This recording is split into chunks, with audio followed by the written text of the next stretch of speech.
नमस्कार दोस्तों, मैं मनोज शुक्ला स्वागत करता हूं आप सभी का इस चैनल पे। इसका नाम है डिस्कशन विद मनोज। दोस्तों, ये आपका अपना चैनल है जहां पर हम डिस्कस करते हैं नोटिफिकेशंस को बहुत डिटेल में। आज जो नोटिफिकेशन मेरे पास है वो आप देख सकते हो, नवोदय विद्यालय समिति का है।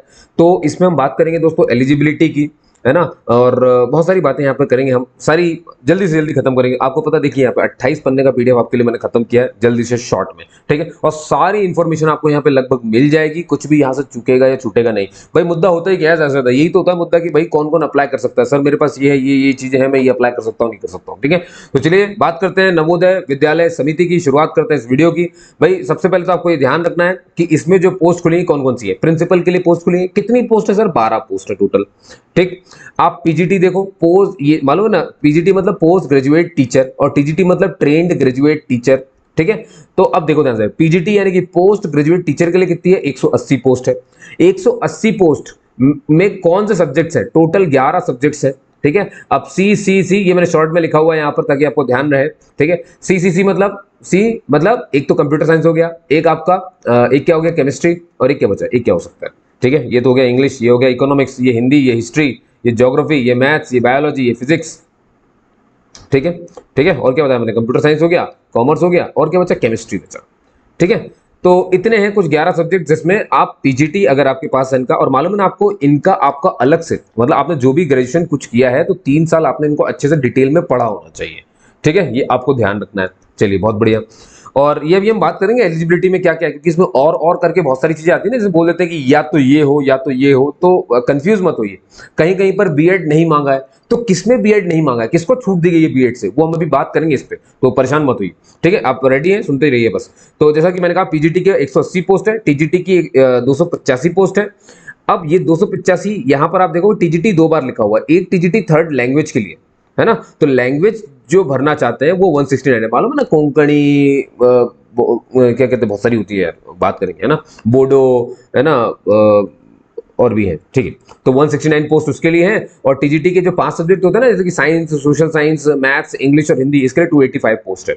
अब मिसलेनियस टीचर में कौन कौन आता है? म्यूजिक टीचर हो गए, आर्ट हमारे हो गए, आर्ट होते ना, ड्राइंग सिखाती है मैम जो, है ना, आप तो सीखते भी हो गए अगर, तो है ना, मैंने तो सीखी थी, पेड़ पत्ती बनाना सीखा था और उन्होंने बहुत कुछ सिखाया था, लेकिन ये तो अब क्या बोलोगे, ठीक है।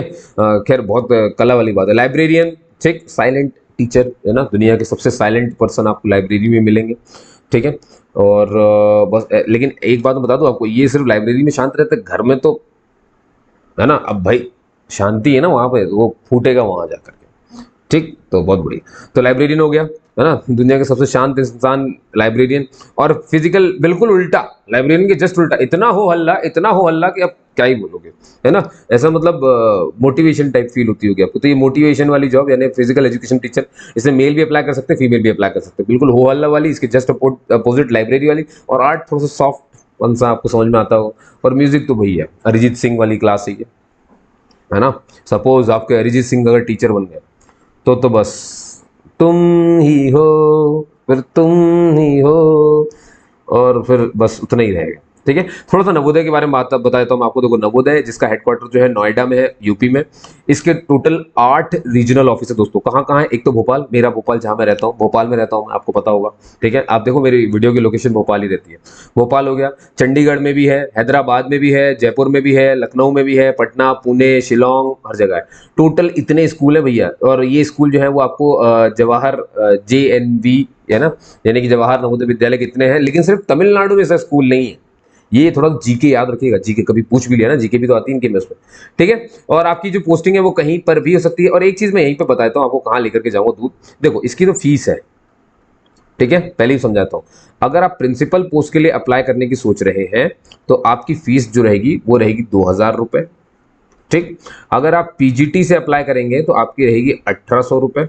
और अगर आप टीजीटी से अप्लाई करेंगे तो आपकी रहेगी 1500 रुपए, ठीक है। तो भैया ये पहले तो आप अच्छे से समझ लें इस बात को, ठीक है। और देखिए मुद्दा क्या है, इसके बाद अपन सीधे बात करेंगे कि एलिजिबिलिटी वगैरह क्या है, क्योंकि वही एक चीज होती है। और एक चीज आपको याद रखनी, फॉर्म भरते वक्त गलती मत करना, post code, post post code, code नहीं, कोड, पोस्ट कोड। मतलब जो भी पोस्ट है, प्रिंसिपल की पोस्ट की कोड क्या है? इसका कोड है 01। अब ऐसे 02, 03 किसका, तो अब केमिस्ट्री का कौन सा कोड है, क्या है, तो ये कोड में गलती मत कर देना जब आप भरे। पूरी तरीके से फॉर्म ऑनलाइन है, ऑनलाइन ही भरना है, ठीक है। और बाकी बताऊंगा मैं आपको धीरे धीरे चलते हुए। ठीक है, चलिए आगे चलें। तो यहाँ पर आप देख सकते हैं, देखिए ये अब ये जो पोर्शन यहाँ पे आप देख रहे हो ना, इसमें आपको इसे क्लियर कैटेगरी वाइज, जैसे जनरल में कितनी है, ईडब्ल्यूएस में कितनी है, ओबीसी में एनसीएल में कितनी है ना, एससी में कितनी है, एसटी में तो पोस्ट ही नहीं दिख रही है यहाँ पर, और टोटल हो जाती है 7 से 12। और यहाँ पर वन हैंड जो हैंडीकैप्ड होते हैं, फिजिकली हैंडीकैप, इनके लिए क्राइटेरिया होता है कि 40% जो हैंडीकैप होंगे उन्हीं को पर्सन विद डिसेबिलिटी माना जाता है। और अगर आप ऐसे हैं तो आपको मालूम है ना, आपको मेडिकल सर्टिफिकेट दिखाना पड़ेगा, है ना। आपका मेडिकल सर्टिफिकेट आता है जो कि पूरे एरिया के जो मेडिकल ऑफिसर होते हैं वो आपको देंगे, प्रमाणित करते हैं कि हाँ भाई ऐसा है। ठीक है, और इकोनॉमिक वीकर सेक्शन के लिए मालूम है इनकम एंड एसेट सर्टिफिकेट आता है, वो भरना पड़ता है। ओबीसी के लिए तो नॉन क्रीमी लेयर होना जरूरी है, इन्हें ये प्रूव करना पड़ता है कि क्रीमी लेयर में नहीं आते, ओबीसी के ये नॉन क्रीमी लेयर में आते हैं। इसका भी एक कम्युनिटी सर्टिफिकेट आता है। ठीक है, और इस सब उसमें बताना पड़ता है कि भैया मेरे पास जो है 8 लाख, मेरी जो परिवार की आय है वो 8 लाख रुपए से कम है। और ईडब्ल्यूएस वाले भी जनरल कैटेगरी वाले ही होते हैं, इनको ये बताना होता है कि हमारी जो आय है वो पूरे परिवार की आय मिला करके सालाना आय 8 लाख रुपए से कम होती है। और एससी एसटी को तो कम्युनिटी वाला वो है। और एज की छूट मिलेगी, देखिए कम्युनिटी सर्टिफिकेट जब आप लगाते हैं तो आपको एज की छूट मिलती है। जैसे कि आपको पता है कि भाई क्या नाम है, ओबीसी, ओबीसी को कितने साल की छूट मिलती है, 3 साल की छूट मिलती है, सबको पता है। ठीक है, अगर आप एससी एसटी से आते हैं तो आपको 5 साल की छूट मिलती है। अब इसमें पर्सन विद डिसेबिलिटी देखो, अगर आपने डिसेबिलिटी सर्टिफिकेट अपना मेडिकल वाला दिखा दिया तो अब आप जनरल वाले भी तो हो सकते हैं, आप ओबीसी वाले भी तो हो सकते हैं, आप एससी और एसटी वाले भी तो हो सकते हैं। भाई यही हो सकता है ना, कहाँ से आएंगे, कोई नए तो नहीं होंगे, इन्हीं में से होंगे। तो अगर जनरल वाले तो 10 साल की छूट, ओबीसी वाले तो 13 साल की छूट, और अगर एससी एसटी वाले तो 15 साल की छूट। ठीक है, और भैया सारी महिलाओं को 10 साल की छूट दी गई है। बात ही खत्म कर दी, सब सब मतलब सब बिल्कुल खत्म। और जो पहले से ही नवोदय में काम कर रहे हैं उनके लिए तो एज का कोई बार्गेन है ही नहीं, नो बार्गेन लिखा भैया, एज नो बार, है ना, मतलब बात ही खत्म, बिल्कुल अनलिमिटेड। बुढ़े 100 साल के भी हो गए हैं तो भी आप फॉर्म भर सकते हैं, इस पोस्ट के लिए एलिजिबल हो आप। ठीक है, तो ये मैंने बताया आपको यहाँ पर थोड़ा सा। अब यहाँ पर देख लीजिए भैया कि जैसे बायो वगैरह में कितनी है पोस्ट, ये थोड़ा सा अपने हिसाब से इसका स्क्रीनशॉट ले लो आप, ताकि आपको ये याद रहे, आप इसको पढ़ते रहना। ठीक है, और देखते रहना अपने हिसाब से, इसको पोस्ट को भर देना। 180 टोटल है, मैंने आपको बता दिया मोटा मोटा। ठीक है, और चलिए फिर इसी तरह से टीजीटी आ जाता है 285 जो मैंने आपसे कहा है। तो आप ये देख सकते हैं 5 सब्जेक्ट हैं ये, है ना, इनको आप देख लें अच्छे से। सबसे ज़्यादा कहाँ दिख रहा है मुझे, 69 मैथ्स में दिख रहा है। वो मैथ्स वाले सर, है ना, एक वायरल हुआ है इंस्टाग्राम पे रील, देखा होगा आपने, ऐसे शरीर के बल लोड करके डांस कर रहे हैं। एक तरफ तो मैडम को दिखाते हैं शॉर्ट शॉर्ट बिल्कुल कि बस नॉर्मल ऐसा डांस किया, बिल्कुल जेन्युइन वाला, और फिर जहाँ मैथ्स टीचर को दिखाया तो बिल्कुल स्टेज पे लोड दिए, वो देखा होगा इंस्टाग्राम करके, है ना, देख लेना चाहिए कभी कभी। ठीक है, तो समझ रहे हैं ना आप, असमीज बोडो। अब देखो लैंग्वेज, थर्ड लैंग्वेज मतलब कौन सी, जैसे ये असमीज हो गई, बोडो हो गई। देखो पेपर होगा दोस्तों, प्रिंसिपल का जो पेपर होना है 3 घंटे का पेपर होना है सभी के लिए। ठीक है, ये ध्यान रखना है आपको। ठीक है, 3 घंटे का पेपर सभी के लिए होना है, ये बात ध्यान रखना आप थोड़ा सा। और क्या है कि जो प्रिंसिपल है इनका पेपर होगा कैसे, मैं थोड़ा सा बताता हूँ आपको। देखो सीबीटी होगा, कंप्यूटर बेस्ड टेस्ट होगा। और ये कंप्यूटर बेस्ड टेस्ट जिनके लिए भी हो रहा है 3 घंटे का हो रहा है। कंप्यूटर बेस्ड टेस्ट किसके लिए नहीं हो रहा है वो ध्यान सुनना, है ना, सॉरी। और कंप्यूटर बेस्ड टेस्ट के बाद होगा पर्सनल इंटरव्यू।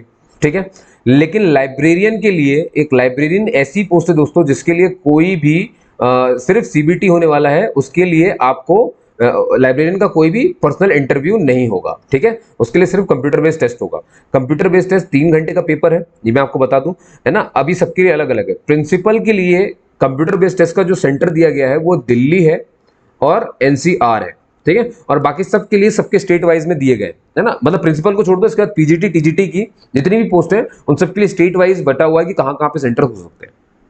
क्लियर हुई बात। लेकिन प्रिंसिपल का तो सिर्फ और सिर्फ कहां पर होगा, दिल्ली और एनसीआर में होगा, उसका कंप्यूटर बेस्ड टेस्ट वहां होगा, फिर उसके बाद उनका इंटरव्यू होगा। ठीक है, और बाकी सबका जैसा मैं बताऊं। ठीक है, तो थर्ड लैंग्वेज के जो टीजीटी है अगर वो भरना चाहे तो भैया इन लैंग्वेजेस में पोस्ट है खाली, तो आप देख सकते हो। अगर आपने इनमें से कहीं से भी किया हुआ है तो आप भर सकते हैं। टोटल 169 पोस्ट है। और ये आता है हमारा मिसलेनियस टीचर जो होते हैं हमारे, म्यूजिक के टीचर हो गए ना, अरिजीत सिंह, आर्ट हो गए भाई, है ना, एम एफ हुसैन साहब, ये एम एफ हुसैन है, ये एम एफ हुसैन हो गए, पीईटी, है ना, हमारे भाला फेंक खिलाड़ी।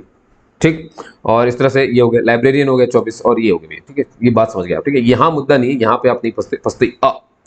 अब भी बहुत ध्यान से सुनो। ठीक है, यहाँ देख रहे हो मैं पूरे हॉल में अपने अकेले बैठा सिर्फ आपको यही बताने के लिए। तो एलिजिबिलिटी क्राइटेरिया की बात करें, देखो पोस्ट कोड कितना है 01 है, पे स्केल कितना रहेगा आपका लेवल 12 पे रहेगा 78,000 से भैया कितना है, और देखो एज लिमिट आपकी 50 साल है। प्रिंसिपल के लिए जो भरना चाहे उनके लिए इसेंशियल क्वालिफिकेशन क्या जरूरी है वो ध्यान सुनिए भाई। सबसे पहले तो मास्टर डिग्री चाहिए 50% के साथ, और साथ में बीएड की डिग्री चाहिए या तो इक्विवेलेंट ऐसी कुछ होना चाहिए टीचिंग डिग्री। क्लियर हो गया बात, या तो बीएड हो या तो इक्विवेलेंट टीचिंग डिग्री हो। ठीक है, इक्विवेलेंट टीचिंग डिग्री का मतलब क्या होता है, देखो जो लोग 4 साल का इंटीग्रेटेड है ना, इंटीग्रेटेड स्टडी करते हैं, 4 साल की इंटीग्रेटेड स्टडी किससे, रीजनल कॉलेज ऑफ एजुकेशन से, है ना, ऑफ एनसीईआरटी, है ना, ये ध्यान रखना, regional college of education of NCERT से अगर आपने 4 साल का इंटीग्रेटेड कोई कोर्स किया हुआ है, मैं भी बताऊंगा उसके बारे में आपको, है ना, तो आपको बीएड की जरूरत नहीं पड़ती है। लेकिन अगर नहीं किया है तो आपको बीएड की जरूरत पड़ती है। तो यही लिखा है यहाँ पे इक्विवेलेंट टीचिंग डिग्री। ठीक है, तो मैं रिपीट हो गया, मास्टर डिग्री और बीएड चाहिए, बीएड नहीं तो कुछ इक्विवेलेंट टीचिंग डिग्री होगी तो वहां पे चल जाता है। अभी ये आप बहुत बात सुनेंगे। एक्सपीरियंस देखो जरा, पहली बात तो जो पढ़ाई चाहिए थी वो ये हो गई, एक्सपीरियंस क्या क्या मांगा गया है। अब देखिए दोस्तों, यहाँ पर आप बहुत सारे और देखते हैं, मैं थोड़ा सा हल्का सा इसको ईजी करके समझाता हूँ। आप यहाँ पे ना लेवल पर ध्यान दो, लेवल पर ध्यान दो, लेवल पर कहाँ चला गया, इसका लेवल कहाँ गया भाई, ये रहा लेवल 8, और यहाँ जाओगे तो लेवल 7 और लेवल 8 दोनों। ठीक है, इससे बात को पकड़ लेना आप। इनने साफ साफ बोला है पहला नंबर 1 एक्सपीरियंस तो होना ही चाहिए। अब मान लो कोई पहले से ही प्रिंसिपल है ना, प्रिंसिपल साहिबा, भाई मैं बहुत डरता था, भाई मैं बहुत डरता था। प्रिंसिपल सेंट्रल या स्टेट गवर्नमेंट में या ऑटोनॉमस में, है ना, कहीं पर भी है अगर वो प्रिंसिपल, और लेवल 12, ठीक, मालूम ना, सबसे रिस्पेक्टेड टीचर प्रिंसिपल, है ना, इनके आते खौफ रहता है, इनके आते ही खौफ रहता है। ठीक है, ये है पावरफुल लोग। तो देखो लेवल 12 की इनकी पेमेंट होती है, आपको पता है सभी को। ठीक है, तो है ना, कोई प्रिंसिपल मुझे सुन तो रहा होगा, है ना। अब मान लो मैं उनके स्कूल में होता तो तब तो डंडे पड़ जाते थे मेरे को। ठीक, चलिए मजाक से ऐड करके, तो मतलब अगर कोई पहले से प्रिंसिपल है और लेवल 12 मतलब इतनी तनख्वाह वो उठा रहे हैं तो उनको कुछ भी दिखाने की जरूरत नहीं है, वो सीधे अप्लाई कर सकते हैं। लेकिन इनके सपोज करिए आप प्रिंसिपल नहीं, आप निकल गए वाइस प्रिंसिपल। ठीक, आप निकल गए वाइस प्रिंसिपल, और वाइस प्रिंसिपल मतलब असिस्टेंट एजुकेशन ऑफिसर, है ना, ये तो एजुकेशन ऑफिसर थोड़ा सा बड़ा, असिस्टेंट एजुकेशन थोड़ा सा छोटा, मतलब उसकी रैंक वाइस प्रिंसिपल के बराबर ही है। अब आप चाहे सेंट्रल में हो, स्टेट गवर्नमेंट में हो, या किसी ऑटोनॉमस में हो। ठीक है, मतलब दूसरी बात करने की, अगर कोई वाइस प्रिंसिपल की पोस्ट पे तो क्या वो भर सकता है, हाँ, लेकिन उसकी तनख्वाह अभी इतनी होनी चाहिए लेवल 10 पर, मतलब इतनी उसकी तनख्वाह हो रही हो। ठीक, 7 साल का एक्सपीरियंस उनके पास होना चाहिए कंबाइंड एज अ पीजीटी और वाइस प्रिंसिपल दोनों, 7 साल का दोनों का मिला करके, मतलब, और उसमें भी 7 साल में 2 साल तो वो कम से कम वाइस प्रिंसिपल रहे हो, तभी आप उसके लिए अप्लाई कर सकते हैं। यानी आसान भाषा में समझ जाइए, कोई अगर वाइस प्रिंसिपल है, अगर वो अप्लाई करना चाहते हैं तो उनको 2 साल का एक्सपीरियंस तो कम से कम दिखाना ही पड़ेगा। ठीक है, और बाकी तो अगर वाइस प्रिंसिपल है तो बनी बात है, 2 साल तो 5 साल तो कम से कम पीजीटी रहे ही होंगे। तो एक तो ये तरीका हो गया भैया। तीसरा तरीका देखिए, इसमें सीधे बोला गया है अगर आप लेक्चरर है या तो आप पीजीटी है तो भी आप अप्लाई कर सकते हैं, लेकिन यहां पर बोला गया है कि कम से कम आपके पास 8 साल का एक्सपीरियंस होना चाहिए भैया। ठीक है, 8 साल का एक्सपीरियंस होना चाहिए, स्टेट गवर्नमेंट में, सेंट्रल गवर्नमेंट में, ऑटोनॉमस कोई ऑर्गेनाइजेशन हो, सेंट्रल स्टेट की कहीं की भी, है ना, और लेवल 8 की आपकी तनख्वाह इतनी कुछ होनी चाहिए तो भी आप अप्लाई कर सकते हो। लेकिन कितने साल का एक्सपीरियंस मांगा है तब, है ना, मतलब कोई लेक्चरर भी भर सकता है प्रिंसिपल की पोस्ट को, कोई पीजीटी भी भर सकता है, लेकिन उसको कितने साल का एक्सपीरियंस दिखाना पड़ेगा, 8 साल का। अब मान लो इससे नीचे चलेगा भाई, अब मान लो किसी के पास ऐसा कोई पर्सन, इसके पास 15 साल का एक्सपीरियंस है, लेकिन दोनों को जोड़ करके एज अ पीजीटी और एज अ टीजीटी। अब इसमें एक चीज बहुत बात ध्यान से बोली गई है, अब आप कंफ्यूज हो सकते हैं, 15 साल तो ज्यादा हुआ ना, ये तो ऊपर होना चाहिए, फिर ये नीचे क्या कर रहा है, देखो ध्यान से। 15 साल में क्या होता है कि इंसान हो सकता है टीजीटी की पोस्ट पे ज्यादा रहा, ठीक है, और मतलब टीजीटी जब वो बना तो, और पीजीटी तक के सफर को उसने बोला कि मेरा 15 साल का हो गया। ठीक है, लेकिन ध्यान से देखो जरा, 15 साल में उसके 12-13 साल जो है वो यही रहा है। ठीक है, हाँ 2 साल ये रहा, तो इन्होंने साफ साफ बोला है कि भैया 15 साल का एक्सपीरियंस है आपके पास तो अच्छी बात है, अगर आप पीजीटी की पोस्ट पे हो आज तो भी अच्छी बात है, लेकिन पीजीटी कम से कम आप 3 साल से रहे हो। 15 साल में 3 साल आपका पीजीटी बहुत जरूरी है, ये मिनिमम है, इससे मैक्सिमम चलेगा। अब आप समझ गए कि इससे मैक्सिमम वालों को प्रेफरेंस मिल जाएगी। ठीक है, चलिए, ये तो फिर इंटरव्यू में मिलता है, डॉक्यूमेंट वेरिफिकेशन में मिलता है, तो ये आप समझ गए, है ना। तो ये हमने प्रिंसिपल के लिए बात करी। फिर देखो डिजायरेबल होता है, डिजायरेबल को पढ़ने की जरूरत नहीं होती है। डिजायरेबल मतलब ये होता है ऐच्छिक, अगर हुआ तो अच्छा है, नहीं हुआ तो कोई बुराई नहीं है। ठीक है, अब बात करते हैं दोस्तों की जो हमारे पोस्ट पीजीटी वालों के लिए, अभी प्रिंसिपल की एजुकेशन की बात की थी, अब जो पीजीटी की जो पोस्ट कोड है वो ध्यान रखना, इसमें गलती मत करना, जैसे बायोलॉजी की 02 है, केमिस्ट्री की 03 है, तो ये थोड़ा सा ध्यान रख के अपना पूरे 11 सब्जेक्ट की, भैया इनको जो तनख्वाह मिलेगी वो लेवल 8 की होगी, इतने के आसपास, और मैक्सिमम एज लिमिट 40 है। एसेंशियल क्वालिफिकेशन ये कहा गया है, यहीं पर आप समझ जाएंगे कि देखिए जरा बीएड कहाँ पर जरूरी होता है, कहाँ पर जरूरी नहीं होता है। पहला इन्होंने साफ साफ बोला भाई रीजनल कॉलेज दोस्तों ये याद कर लो, आप अगर रीजनल कॉलेज ऑफ एजुकेशन से ये पढ़ के आए ना, अगर 2 साल का कौन सा इंटीग्रेटेड पोस्ट ग्रेजुएट कोर्स, ठीक है, आप ऐसा समझ जाओ कि रीजनल कॉलेज में एक कोर्स होता है और 2 साल का होता है, ठीक है। तो अगर आपने 2 साल का कोर्स किया हुआ है ना, ये जो एनसीईआरटी का कॉलेज है ये पूरा का पूरा, और 50% आपके साथ है तो आप इसे भर सकते हैं, ठीक है। अब बात आती है सर बीएड डिग्री कब नहीं लगता है। देखो ध्यान से, BEd degree is not required of the candidate who have undergo 4 years of integrated degree course.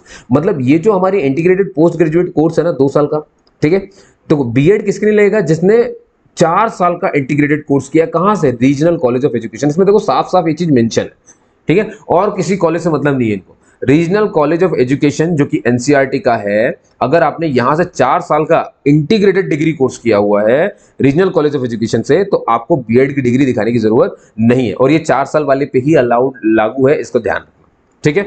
अब यहां पर देखो जरा ध्यान से, क्या लिखा है यहाँ पे साफ साफ, इंटीग्रेटेड डिग्री कोर्स, और ये क्या है, इंटीग्रेटेड पोस्ट ग्रेजुएट कोर्स, ठीक है। तो दोनों में अंतर होता है, तो उसको ध्यान रखेंगे।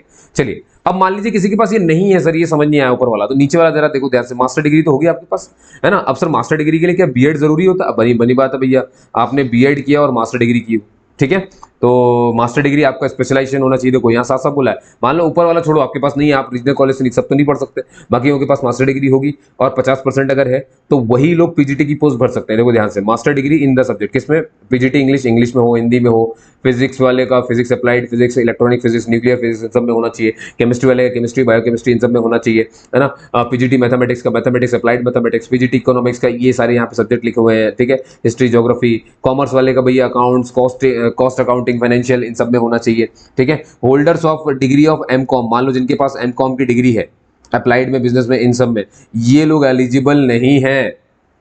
बहुत ध्यान से, अगर कोई सोचे कि मैं पीजीटी मैंने किया हुआ है, मैं होल्डर हूं डिग्री किसका, एमकॉम मैंने किया है, मास्टर डिग्री होती है ना इसमें, समझ गए, एमकॉम किया मैंने, क्या मैं इसे भर सकता हूं, नहीं, आपको साफ साफ मना कर दिया, एमकॉम वाले पीजीटी कॉमर्स को नहीं भर सकते। लिखा है ना, holders of degree of MCom, किसमें, अप्लाइड में, बिजनेस इकोनॉमिक्स में, ये लोग एलिजिबल नहीं है, ठीक है, ये ध्यान रखना है आपको।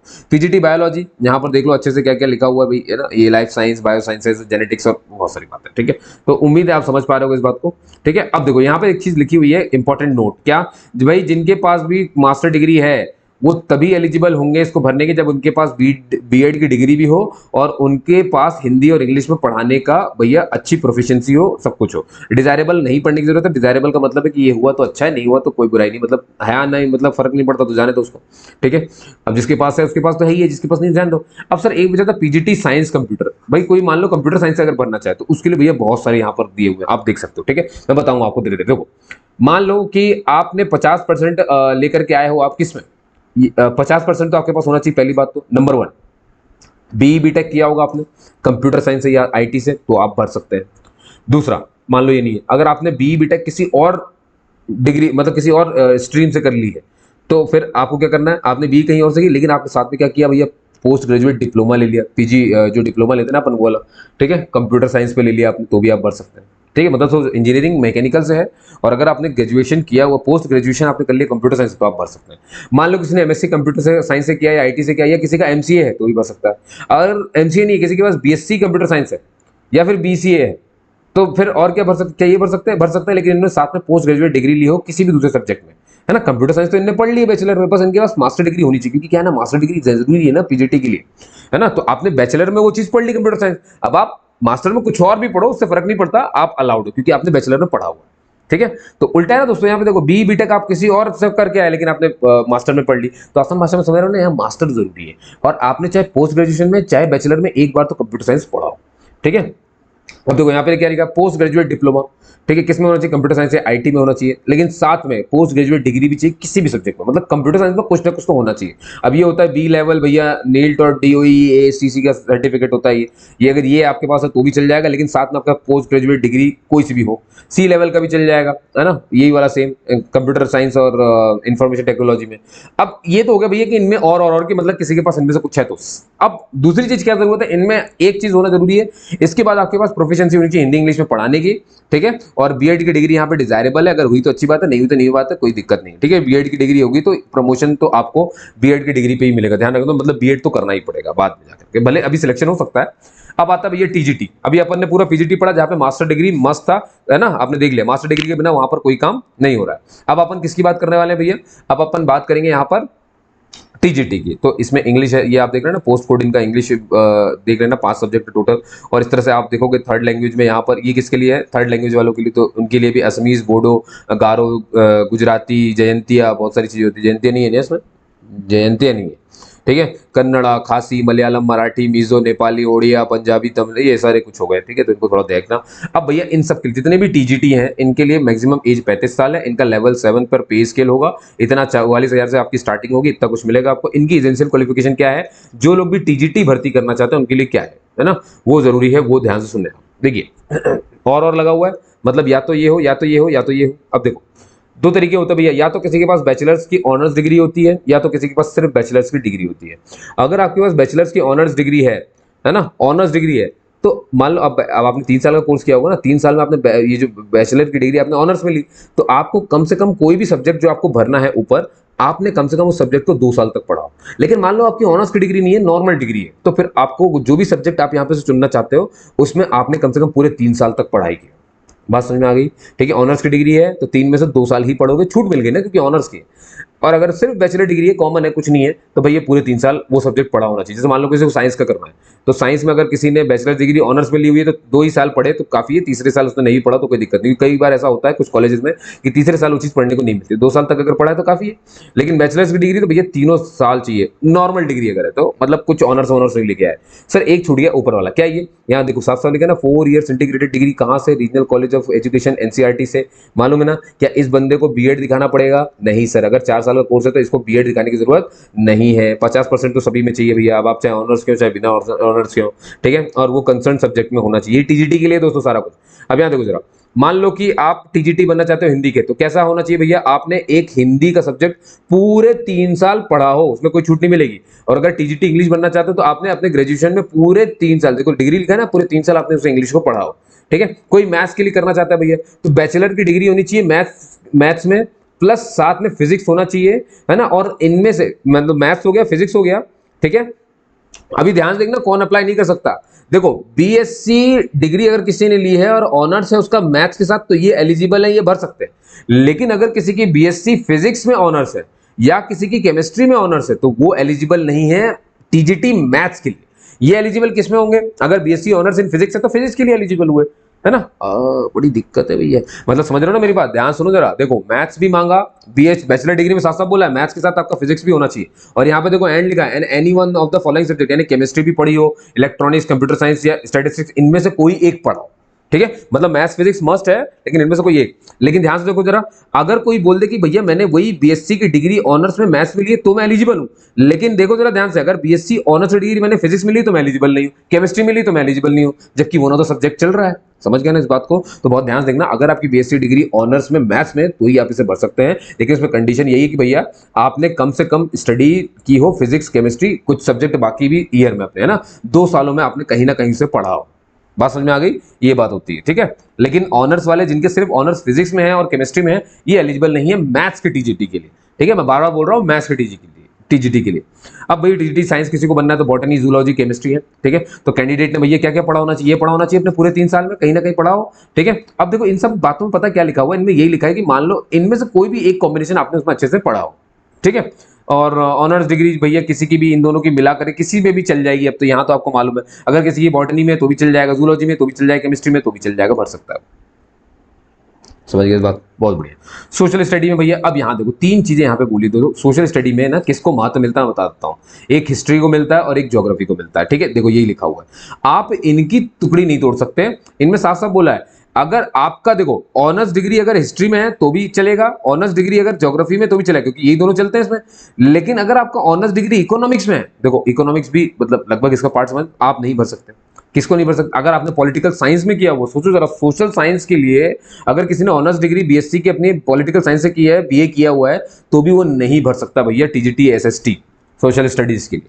समझ गए इस बात को, तो इसका कहने का मतलब ये है कि ये तवज्जो मिलती है हिस्ट्री और ज्योग्राफी को, ठीक है। आप समझ गए ना मेरी बात, हिस्ट्री और ज्योग्राफी को यहाँ पे तवज्जो मिलती है, तो वो अगर किसी के पास है तो वो भर सकता है। और अगर इन दोनों में से किसी एक में ऑनर्स है तो भर सकते हो, इनके अलावा किसी और में ऑनर्स है और भले ही आपने फिर हिस्ट्री और ज्योग्राफी पढ़ी हुई है तो भी आप नहीं भर सकते। ठीक है, ये आपको ध्यान रखना है। Candidate should have studied any of the two subjects out of the following subject combination, and तो ये साफ साफ इन्होंने यहाँ पे कॉम्बिनेशन बताया, जो मैंने आपको बोला वही आपको समझ में आना चाहिए।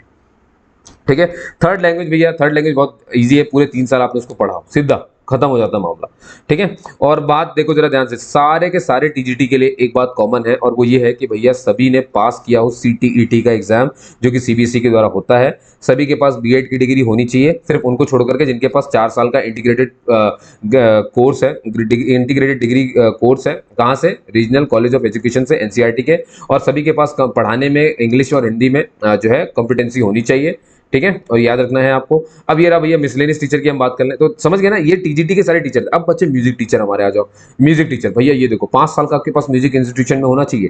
ठीक है, या आपने बैचलर डिग्री ली हो म्यूजिक में, है ना, या आपने क्या कहना चाहिए हायर सेकेंडरी या सेकेंडरी की हो इनके साथ, है ना। अगर आपने हायर सेकेंडरी की है किसमें भाई, संगीत विशारद एग्जामिनेशन, है ना, ये निकाला तो भी आपको मिल सकता है, या संगीत प्रभाकर एग्जामिनेशन ये भी है तो भी मिल सकता है। डिजायरेबल क्वालिफिकेशन देखने की जरूरत नहीं, सिर्फ एसेंशियल पे ध्यान दो। ठीक है, ये आप समझ गए होंगे, जो करते हैं इस बात को समझ गए होंगे।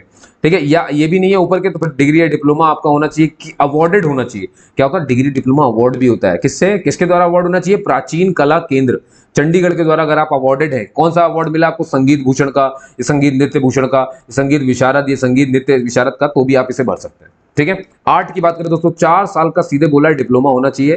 ठीक है, फाइन आर्ट्स में, फाइन आर्ट्स जैसे कि क्या, ड्राइंग हो गई, पेंटिंग हो गई, स्कल्पचर हो गए, ग्राफिक आर्ट्स हो गए, क्राफ्ट्स, है ना, आफ्टर पासिंग क्या, 12वीं को पास करने के बाद। लेकिन 10वीं के पास करने के बाद भी अगर आपने 5 साल का डिप्लोमा लिया तो भी आप एलिजिबल हो। मतलब 12वीं के बाद भी अगर ये डिप्लोमा है तो भी चल जाएगा।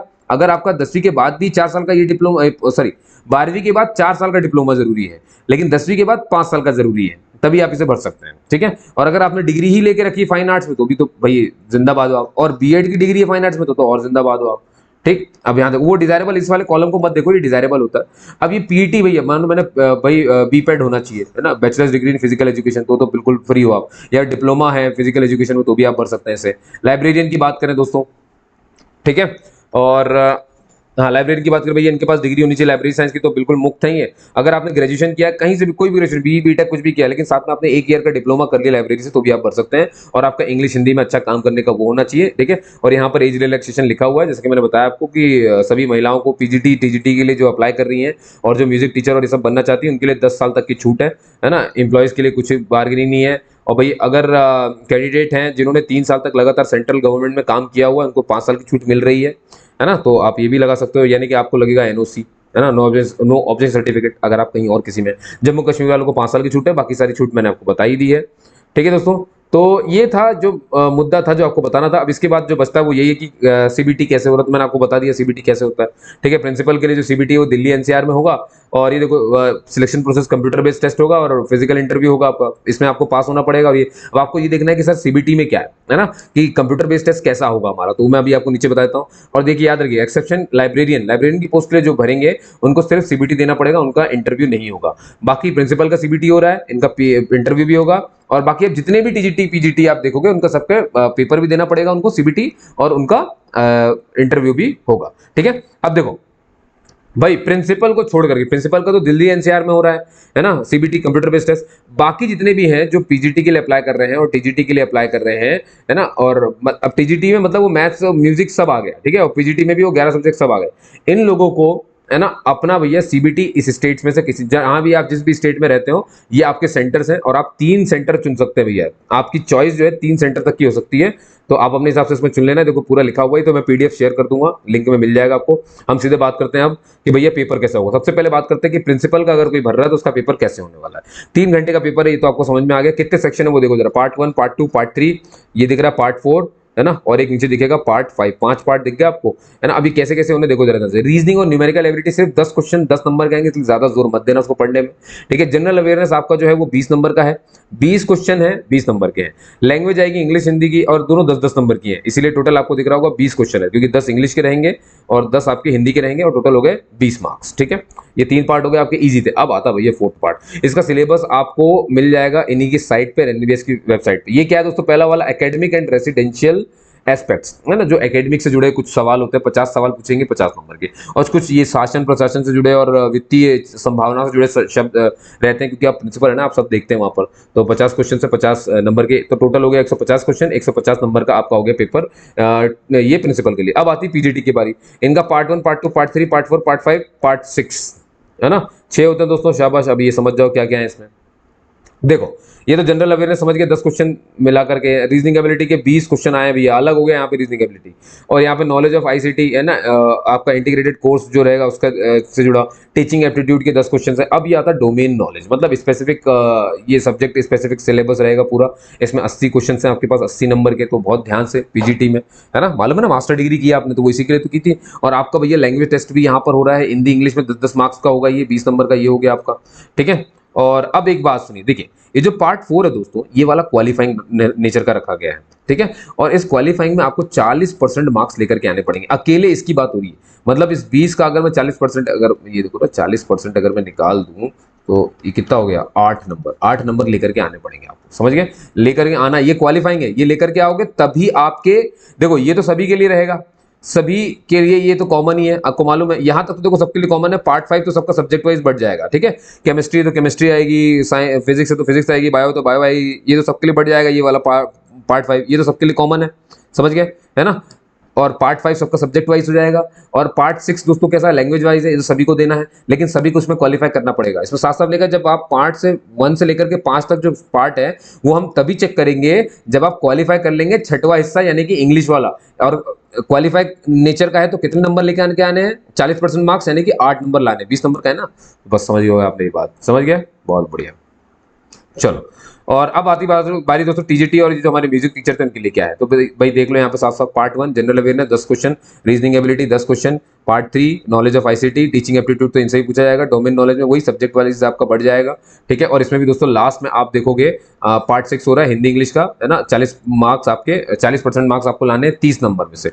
अब इसका 40% निकालना हो तो ये 3 4 12, 12 नंबर लेकर के आ जाना, यहाँ पर पास होना है सिर्फ आपको, ठीक है। इस वाले में जब पास हो गए, पहले ध्यान सुन लीजिए, पहले इसमें क्वालिफाइंग करना पड़ेगा, उसके बाद ही बाकी के 4 चेक होंगे, वरना वो चेक ही नहीं होंगे। इसमें फेल हो गए ना अगर, तो आपकी गई लुटिया डूब गई। पीजीटी में भी वही है, टीजीटी में भी वही है, ठीक है। तो थोड़ा सा ध्यान रख के काम करना है आपको, ठीक है। और बाकी अप्लाई कैसे करना मैंने बता दिया, फीस वगैरह मैंने आपको बताई दी थी पहले ही वहां पर, ठीक है दोस्तों। तो उम्मीद करता हूं आप समझ गए होंगे। और देखिए जितने भी लोग फॉर्म भर रहे हैं वो आप इतना ध्यान रखें कि भैया आपको आपके डॉक्यूमेंट लगेंगे ना, कम्युनिटी वाले सारे, तो सारी चीजें वहां पे अपलोड करना। और डॉक्यूमेंट वेरिफिकेशन इंटरव्यू के दिन ही होगा।